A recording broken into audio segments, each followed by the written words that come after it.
Gihangop sa kagamanan sa dakwan sa Talisay ang pagpangharus karon sa Talisay City Contingent sa sinulog sa kabataan sa lalawigan. Nanginahanglan man sila og dugang gahin apan may idugang usab sila nga mga sorpresa aron mas manindot ang ilang presentasyon pagsalmot sa sinulog Grand Parade. Si Chelo Valiena sa report.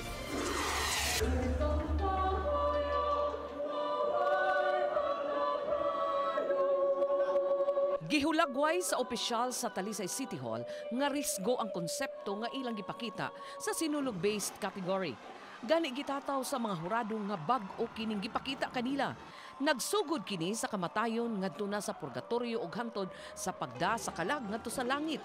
Gihulagway ni Edgar Mabunay, City Budget Officer, nga usa ka pagtuo nga katoliko ang unod sa ilang pagsalmot sa sinulog-based category. How to have an element of surprise.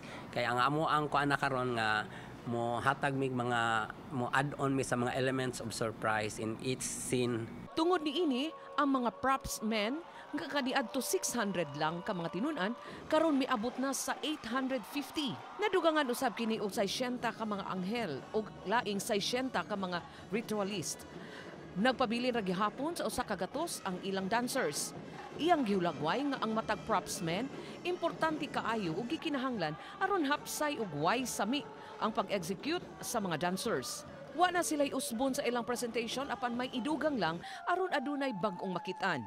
Kana mang jud ang shifting sa props ba og dili nimo saktohon sa mga tao dito mao na hinunay makapadelayed nabi tay ubang contingent dito nga mobalik sa agi kay ngano mokuha na sa another. Gikan sa 700 ka mga participants karon aduna nay dulan sa 1,200 ang Talisay City.